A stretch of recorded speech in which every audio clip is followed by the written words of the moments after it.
Hey guys, welcome back to our YouTube channel Bong Reaction হবে আমরা চলে এসেছি নতুন একটা ভিডিও দেখার জন্য আর আমার সঙ্গে রয়েছে রিয়া আর রাজীব। আর আজকে দেখবো একটা মানুষকে সম্মান দেওয়ার জন্য আরেকটা মানুষ কত দূর করতে পারে। সেটাই, টাকা দিয়ে কিন্তু সব কেনা যায়, সম্মান কেনা যায় না, এটা তোমরা জানোই অবশ্যই। তো সেরকমই যে একটা মহান মানুষের সম্মানের প্রশ্ন আসছে, তো সেই রকমই একটা ভিডিও, একটা ইন্টারভিউ আমরা দেখতে বসেছি। তো চলো বেশি দেরি না করে আগে দেখে নিই ভিডিওটা।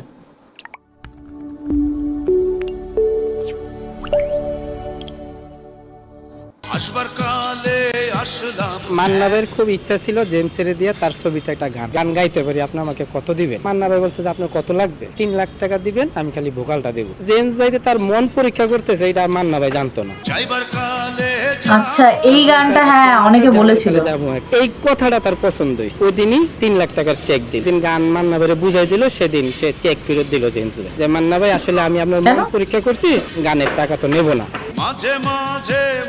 ও আচ্ছা, এরকম হয়েছিল। চিন্তা করতেছে সে গানের টাকা নিবেন, আমি তাকে কিভাবে খুশি করব। তখন এই যে মান্না ভাই এই 4 নম্বর ফ্লোরে বিশাল এক সেট ফেলায় এই জেমস ভাইয়ের খুশি করার জন্য। তখন মান্না ভাই আর জেমস ভাই আসবার কালে আসলাম গাইতেছে। 3 গুণ খরচ করছিল, 3 গুণ খরচ করছে। হ্যাঁ,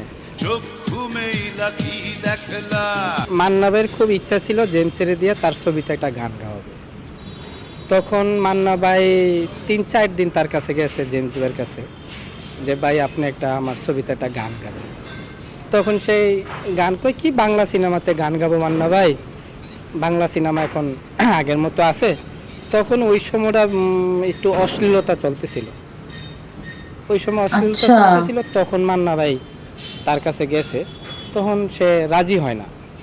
তো 3-4 দিন যাওয়ার পরে তখন মান্না ভাইরে বলে যে গান গাইতে পারি, আপনি আমাকে কত দিবেন? তখন মান্না ভাই বলছে যে আপনার কত লাগবে? তখনকার আমলে মান্না ভাইয়ের কাছে সে 3 লাখ টাকা চাইছে।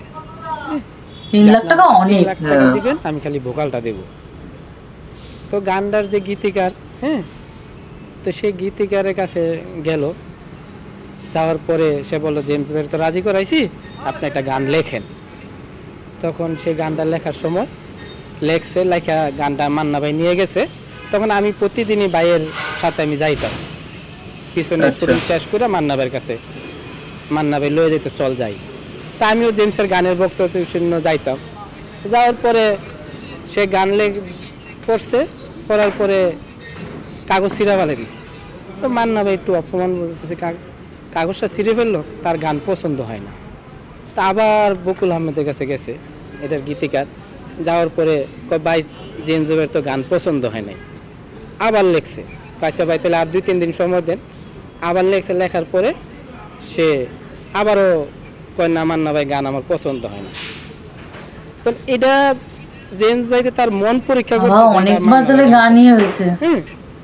জেমস ভাই হলো কথা হলো যে দেখি সে আমার দিয়ে গান আসলে গাওয়ায় কিনা, পরীক্ষা নাকি।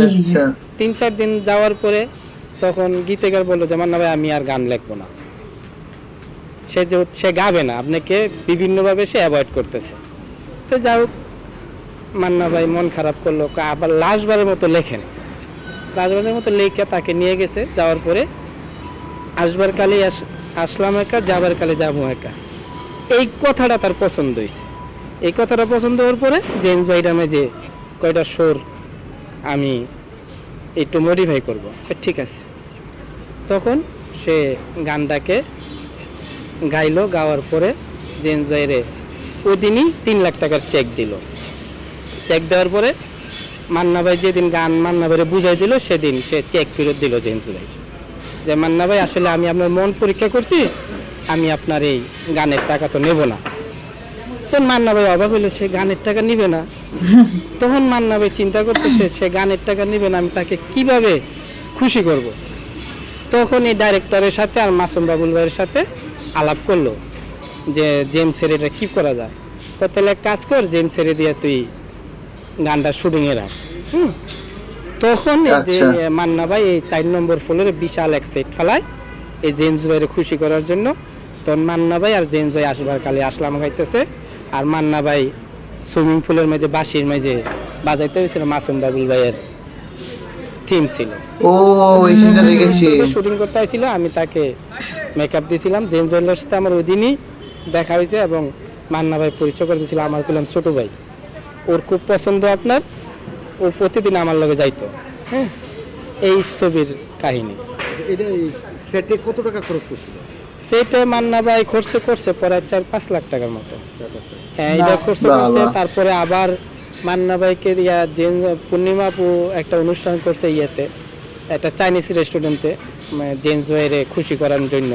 হ্যাঁ, যে জেন্টস ভাই টাকা নেয় নাই, এটার একটা অনুষ্ঠান। মান্না ভাই তাকে যেভাবে টাকাটা সে নেয় নাই, সেরকম ভাবে যাতে তাকে খুশি করতে পারে, সেই মান্না ভাই মানে তাকে সম্মান জানিয়েছে আসলে। সম্মানের জন্য প্রায় 3 গুণ খরচ করছিল। 3 গুণ খরচ করছে। হ্যাঁ, শেষ। ভালো একটা ইন্টারেস্টিং বিষয়। লাস্ট পর্যন্ত যেটা শুনলাম সত্যিকারে মানে অবাক হলাম। 3 লাখ টাকা নিতে চেয়েছিল, যে 3 লাখ টাকা নিত তাহলে হয়তো কম, কিন্তু সম্মানের জন্য মান্না ভাই তার থেকেও বেশি টাকা খরচা করেছে। বিষয়টা হচ্ছে তিনি যেহেতু টাকাটা নেননি, ফ্রি দিয়েছে, তো এত বড় একটা সম্মান দিয়েছে, তো সেই সম্মানের জন্য তাকে কিছু, তার জন্য তো কিছু তো করা উচিত। তাই জন্য চেষ্টা করে যাতে সে খুশি হয়, তাকে উল্টো সম্মান ফেরত দেওয়া যায়, এটা হচ্ছে চেষ্টা করেছে। তো ভালো লাগলো এই মুভির পেছনে ছোট ছোট স্টোরি শুনতে ভালো লাগছে আমাদের। মানে এই স্টোরিগুলো না সত্যি এটা মানে দাগ ছুঁয়ে যাচ্ছে। হ্যাঁ সেটাই, কারণ মুভির পেছনে এই স্টোরিগুলো আমরা জানতে পারতাম না, আমরা জানিও না, তো এগুলো এদের মুখ থেকে শোনা যাচ্ছে, সবার মুখ থেকে ছোট ছোট করে, তো সেটা আমরা শুনতে চাইছি। সত্যি খুব ভালো লাগে, মানে ইন্টারভিউ গুলো দেখি আমাদের স্পেশালি খুব ভালো লাগে। সেটাই, তো সেটাই আমরা শুনতে চাইছি, দেখছি তোমাদের কেমন লাগছে সেটাও কমেন্টে লেখো। ভালো লাগলে লাইক শেয়ার করো, আর এই ধরনের আরো কোনো কিছু ভিডিও তোমরা চাইলে সেটাও কমেন্টে লিখতে পারো, একদম সাজেস্ট করতে পারো, আমরা নিয়ে আসবো। আর যারা নতুন আছে চ্যানেলে তাদেরকে বলছি সাবস্ক্রাইব করে দাও আমাদের, একদম। আর আমাদের নতুন একটা চ্যানেল বং রিঅ্যাকশন আপ 2.0 খুলেছি, সেখানে গিয়ে সাবস্ক্রাইব করতে পারো, সেখানে অনেক ধরনের ভিডিও আমরা দিচ্ছি। তো যাই হোক, চলো এই ভিডিওটা এখানে শেষ করছি, দেখা হবে নেক্সট ভিডিওতে। টাটা।